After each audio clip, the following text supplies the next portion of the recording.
What's going on, everyone? It's Ben from YGO from Zero, back with another Yugi-Kaiba Exodia video.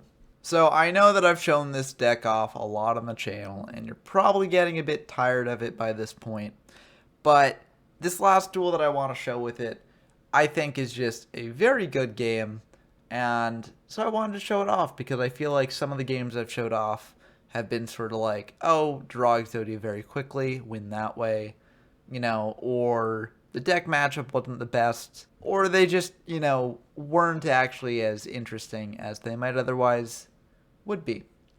So I figured I want to show off a great game with this deck, and I do think that this is a pretty great game with this deck. So before we dive into the game, let's just go through the deck breakdown as always. So our win condition for this deck is Exodia. Basically, if you get all 5 pieces in your hand, you win the game. And so, of course, we're playing all 5 pieces in the deck. Now, these guys are pretty useless on their own. So in order to facilitate actually staying alive, we are playing a bunch of 2K defenders, Aqua Matter, Mystical Elf, Giant Soldier of Stone, and Spirit of the Harp. We're also playing 3 Wall of Illusion, which can also serve as defenders, as well as setting your opponent back a turn by bouncing a beater back to their hand, potentially bouncing a tribute monster back to their hand. So this is a pretty good card in the deck as well. And also we have 3 Man-Eater Bug to deal with any particularly annoying threats, like, summon skulls or other tribute monsters that can give the deck trouble. For the spells, we're playing 4 of the limited spell cards. We're playing Dark Hole, Monster Reborn, Pot of Greed, Raigeki. Change of Heart doesn't do enough in the main deck to warrant inclusion in the main deck, but we are playing in the side, as I'll get to later. We're playing 3 Fisher to act as more removal. We're playing 2 Swords of Dealing Light, a very good stall tool, enabling us to draw into more ways to defend ourselves and potentially draw into the pieces we need to win. For the traps, we're playing 3 Trap Hole as removal on our opponent's turn. We're playing 3 Ruboku to protect our life points and our monsters. And we're playing 2 Ultimate Offering to be able to bring out 2K defenders, Man-Eater Bugs, Walls of Illusion during our opponent's battle phase in a way that can dodge around removal. You could potentially bump this up to 3 copies, as it is a very good card in this deck and stall decks in general.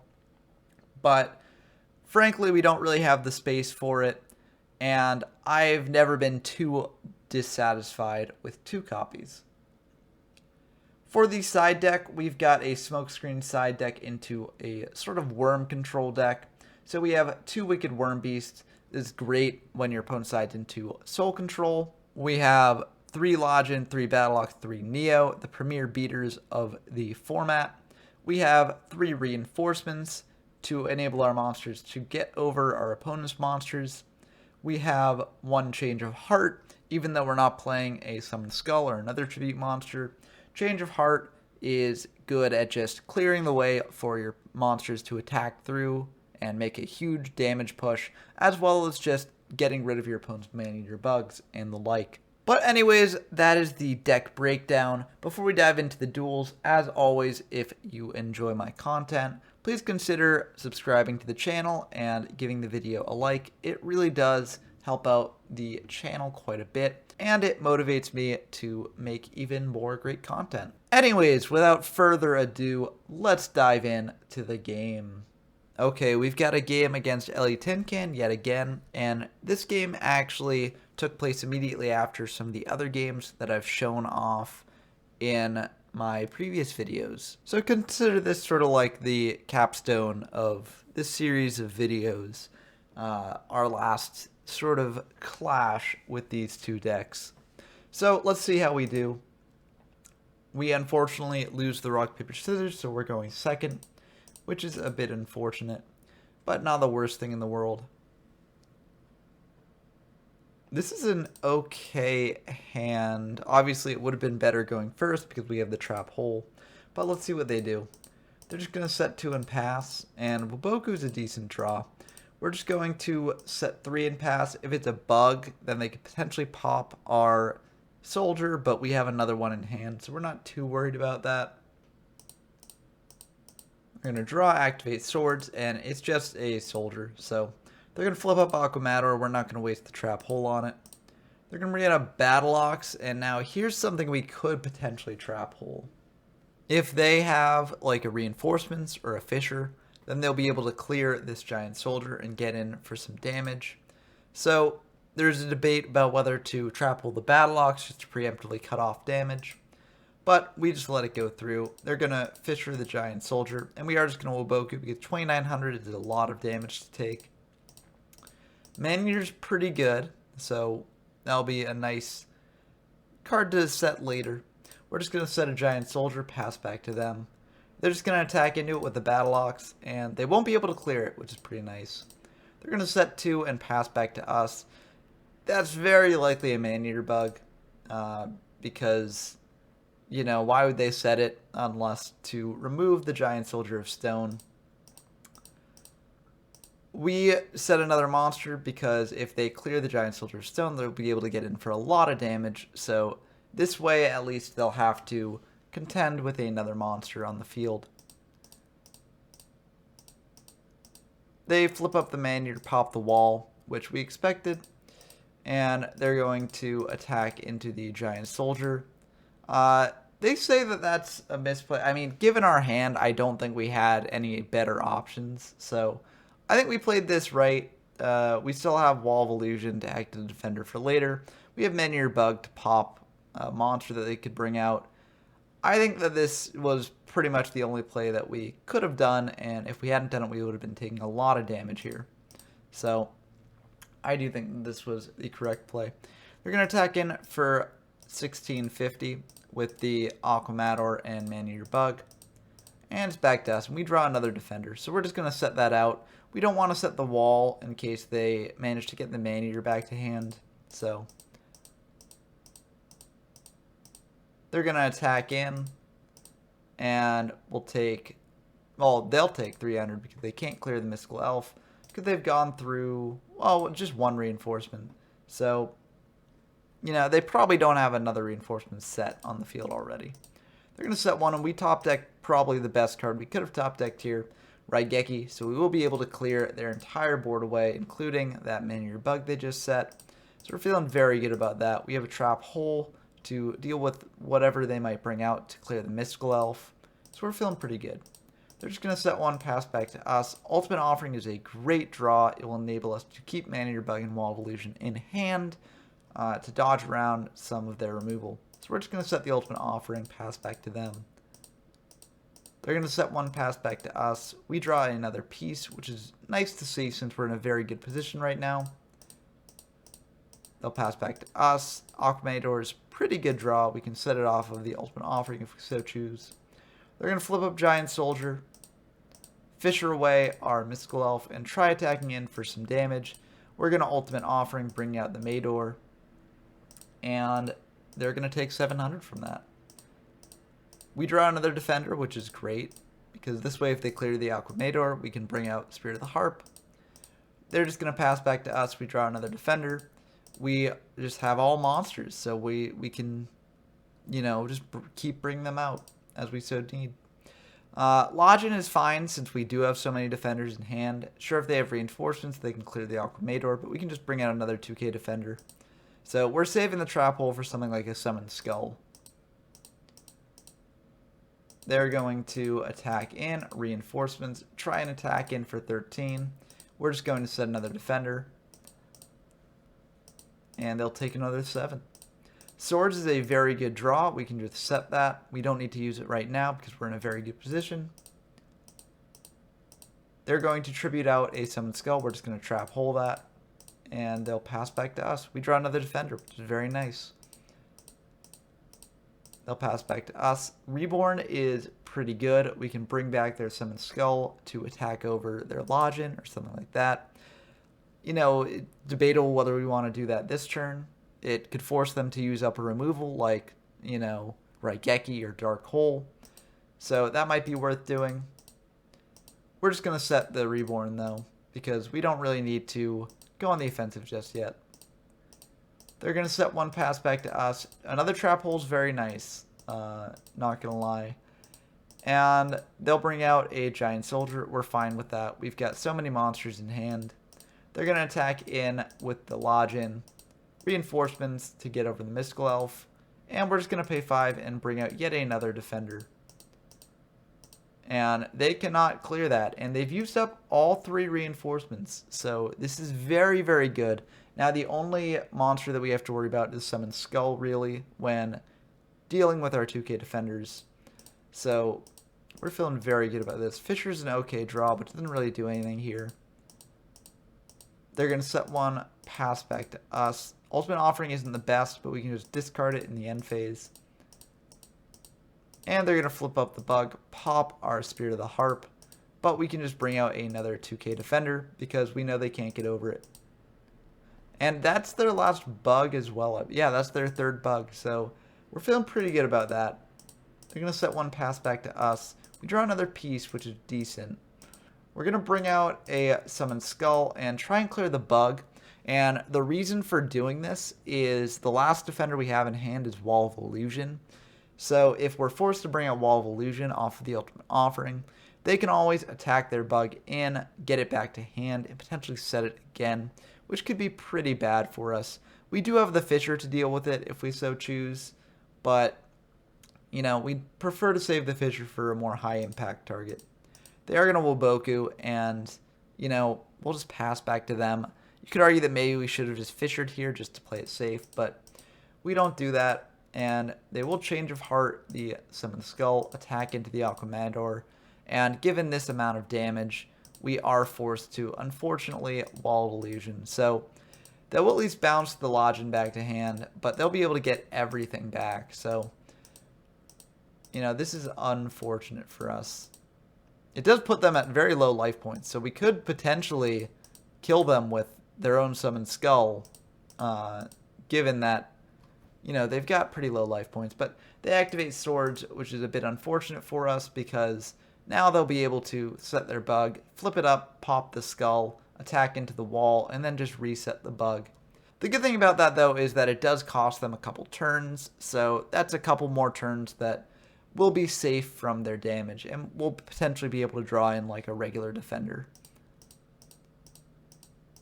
Fisher's not the best right now, but not the worst either. They're going to flip out the bug, pop the skull, attack in to the wall, take 14, set the bug, set another, pass back to us. Boku's a pretty great draw. We're just going to set it, pass back to them. They're going to summon out the Neo, and, you know, we're fine with that. They're going to pop the wall, attack in, and we are going to pay 5, set the bug. You could argue that this is a bit greedy because we should have saved the bug for, like, a Summon Skull instead. But this isn't the worst thing in the world. We're just going to take out the Neo because that bug is only 450, which is not much damage, and we'd prefer to take out the bigger monster on the board. But you could also argue that we should have hit the bug because we do have 2 Fishers in hand, so we could just Fisher away the Neo next turn. But we draw another piece of Exodia, which is very nice to see. All we need is 1 piece left, and we've got Swords, we've got Woboku, so we've got a lot of insulation from their offensive pushes. They're going to bring out a Battle Ox. We are just going to Trap Hole that. They are going to Reborn back their Summon Skull, and we are just going to Woboku that, so that way they won't be able to get in for much damage. We draw Pot of Greed, which is great, and while we don't draw into our final piece of Exodia, we do have 2 Fishers here that we can just use to clear away their board and pass back to them because it's very tough for them to get over something like a Spirit of the Harp that we bring out during their battle phase here. So we're feeling pretty good, and we still have the Sword saved up for a worst case scenario. They're going to bring out Lodgin, try and attack in. We are going to pay 5, bring out a Spirit of the Harp. They're going to take 2, pass back to us, and we draw the final piece of Exodia. So that was actually, I think, a pretty intense game. You know, in the beginning, we were very much on the back foot because we just didn't really have any of our powerful stall spells or traps. But that Raigeki that we drew really put us back in the game and enabled us to get a great position and stall long enough to pull out Exodia. So that was a pretty good one. So we've got game 2, and we're sided in to worm control. So let's see how that plays out. This is not the worst hand, not the best hand either, but they're just going to bring out Battle Lock, set 2, and pass.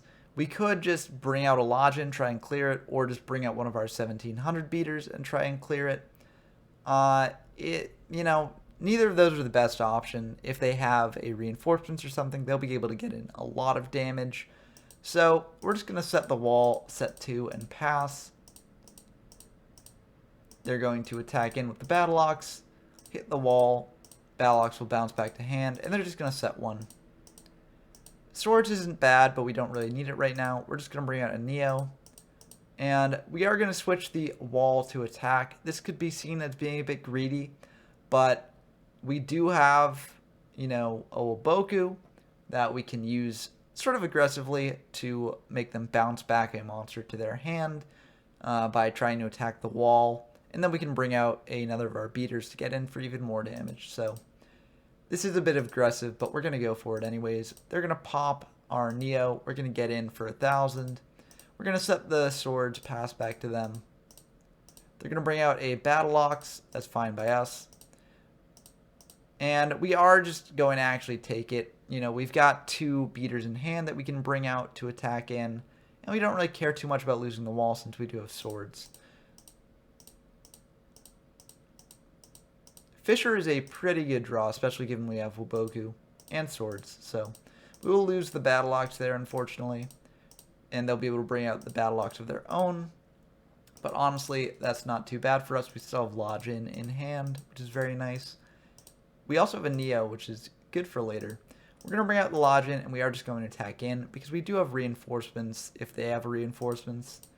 They're just going to Woboku that, pass back to us. They're going to Soul Exchange, which is kind of rough for us, but we do have a way around this. We can bring out the Neo, attack into their Battle Locks, and we will actually Woboku here because we have another Woboku in hand, and this way we get to keep around the Neo. We do have reinforcements if they try attacking into it with a level 4 beater or something, so that's pretty good. And we will just Fisher away their Summon Skull, set the Woboku, pass back to them. They're going to bring out a Lodgin, and they're going to Reborn back the Summon Skull, which is a bit unfortunate. We don't really have the best way to deal with this. They're going to attack into the Neo, and this is a bit of a thinker here. We're probably going to Swords next turn. So do we really worry that much about damage? This is going to be 2,600 total. I don't know. It's tough to say. Woboku could be nice because at least that way we'd keep the Neo. And if we do draw something to deal with their board, like if we draw a Fisher, that will pretty effectively deal with their board if they don't have another reinforcements. Because we've got our own reinforcements, so we can get over the Lodgin. So we'll just Woboku here. Ultimate Offering is not the draw we wanted, but I guess we'll take it, We can get swords up, and that's turn 1 on swords. Dark Hole is kind of taunting us here. If we had let the Neo go, then this would have been a very nice Dark Hole, but as it is now, it's basically a 2-for-2 trade. So that's not the best. Lodgin is okay. I mean, I guess we could have Dark Holed there, summoned out Lodgin, but we're saving the Dark Hole for a better scenario. And Trap Hole is not the best, but it does provide a very tempting Dark Hole now, because if we Dark Hole, bring out the Lodgin, potentially off of, Ultimate Offering, just chaining to itself, then we're pretty insulated from their attacks, and that is what we're just going to do. We're going to Dark Hole, bring out Lodgin. I guess we're not afraid of Trap Hole. I think maybe it would have been better to flip Ultimate Offering and chain it to itself, just to guarantee that Lodgin stayed on the field, but I mean, it's stuck, so we're rewarded. They're going to bring out a Lodgin of their own. We're just going to Trap Hole that, and they are going to Fisher our Lodgin. We draw a Fisher of our own, which isn't the best, but can deal with whatever they bring out. They bring out a Battle Ox, and they will attack in. We'll take the 17. And we draw a Battle Ox of our own, which is very nice.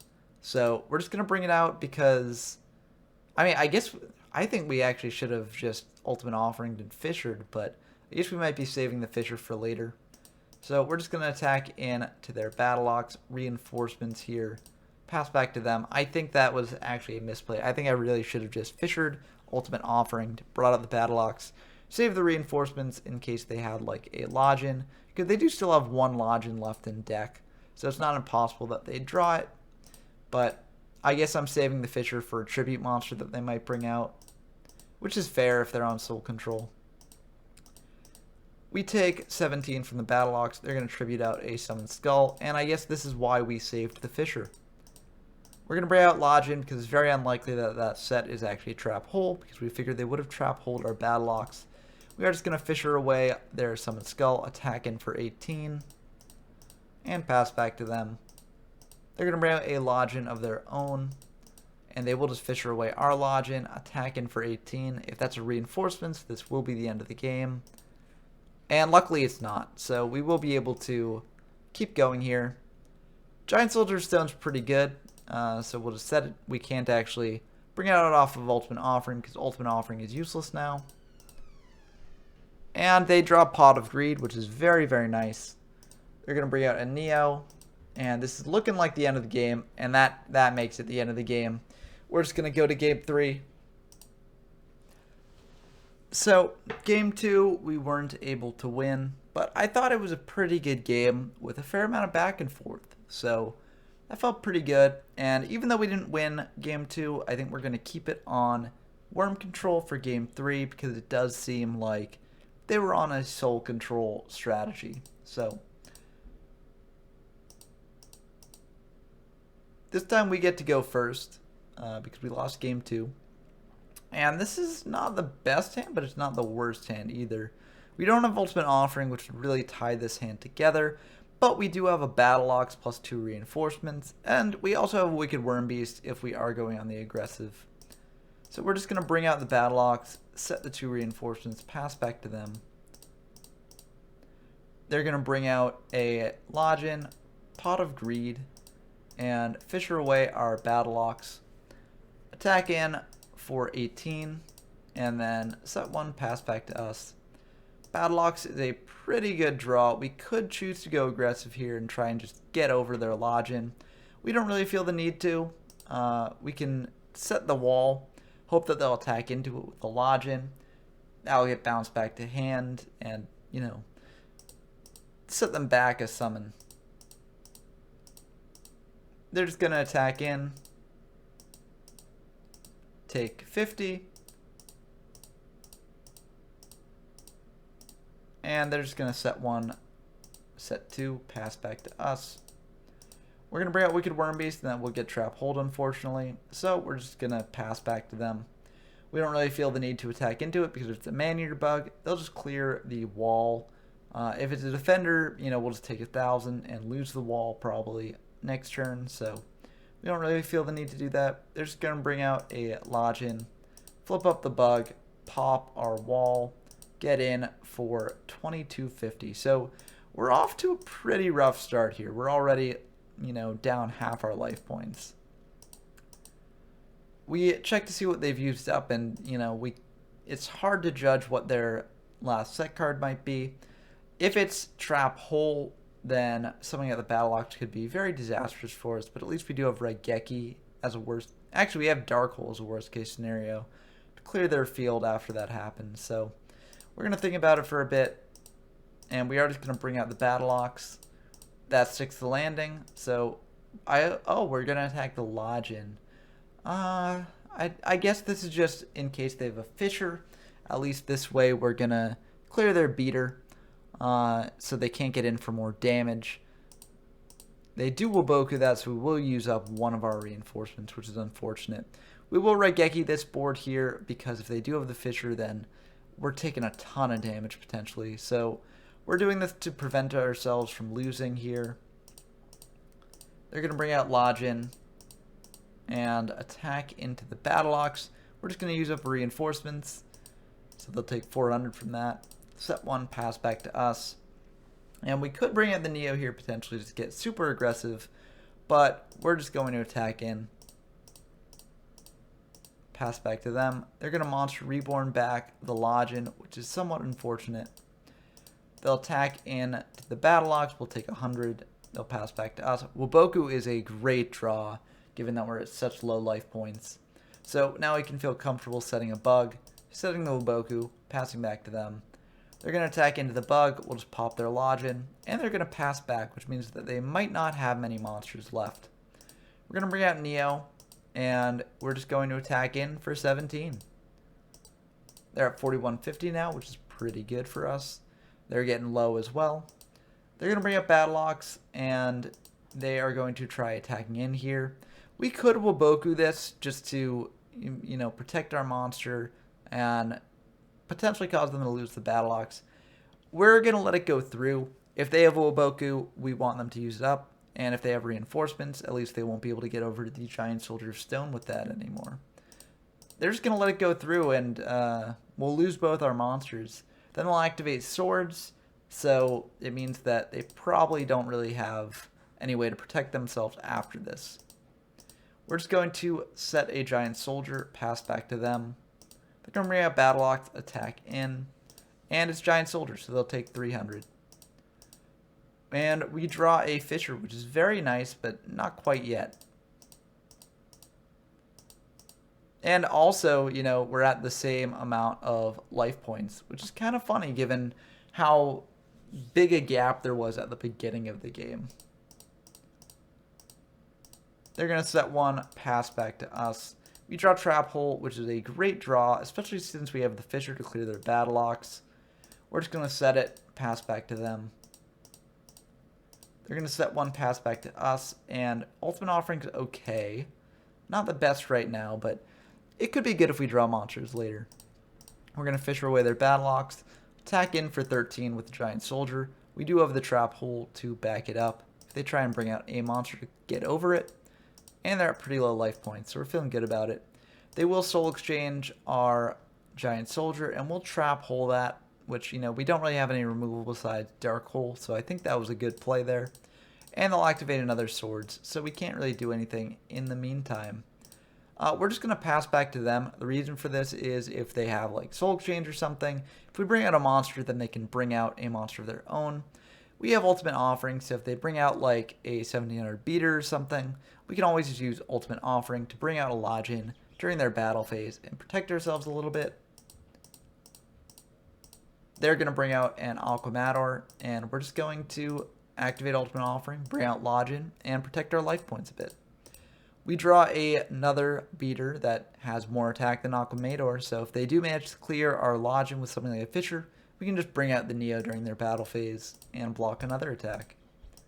They're going to bring out a Battle Ox, which is fine by us. They're going to Raigeki away our Lodging, which is pretty nice to see. We are just going to Waboku this because this is pretty good Dark Hole material on board.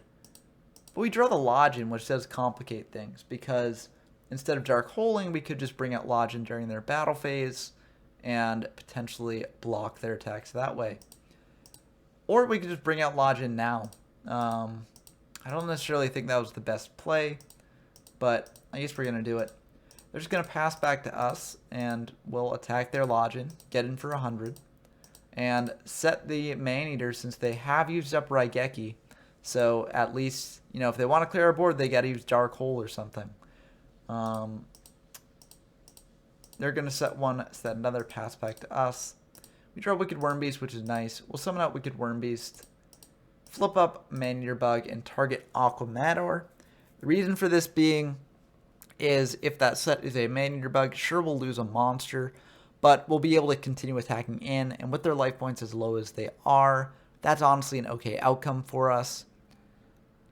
If it is another defender, then we're basically in the same place as if they had their Aquamador left on field. So we're feeling fine about this.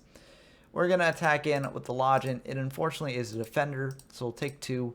Worm will bounce back to hand, and we'll pass back to them. They're going to set another, pass back to us. Change of Heart's pretty good if we have the read that that's a Maneater Bug, but on a board like this, that's a bit risky of a proposition.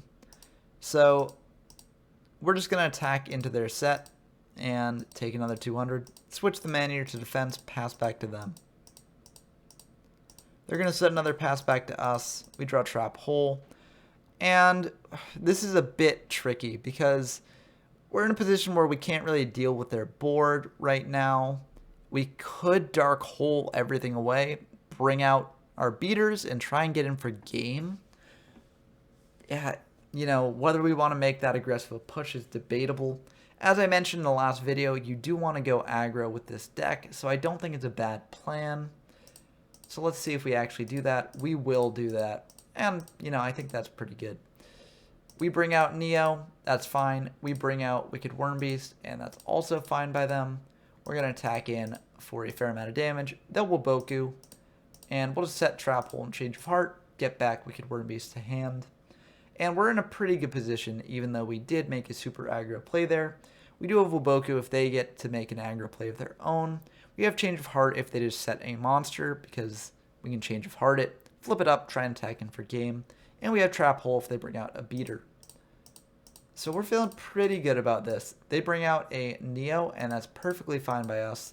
They'll Fisher away our Neo, attack in. We're just going to reinforcements in case they are not reinforcements. We're just going to Waboku in case they have double reinforcements, because they haven't used up any reinforcements so far this game, so it is likely that they do have that.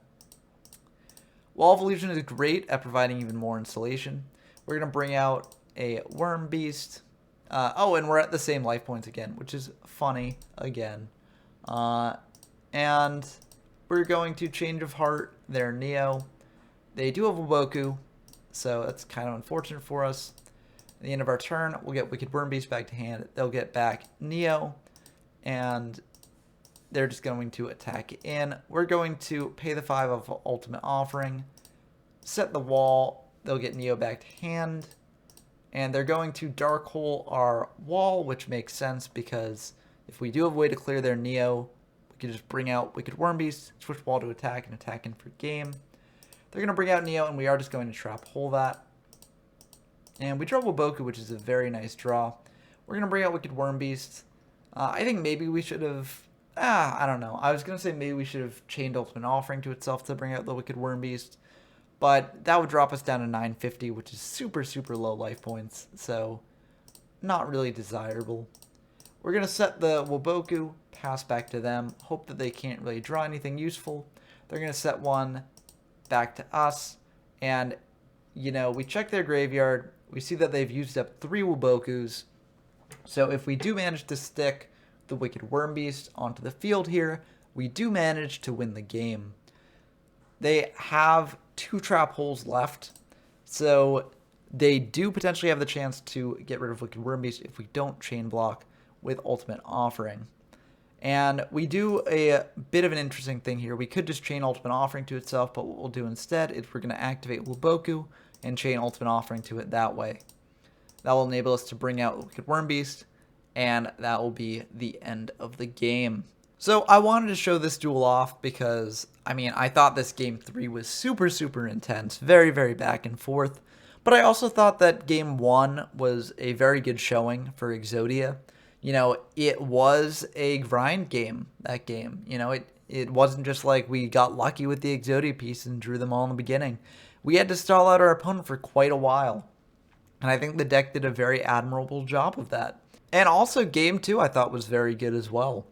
We didn't win it, but like I thought it was pretty back and forth. So I just thought every game in this match was super, super good.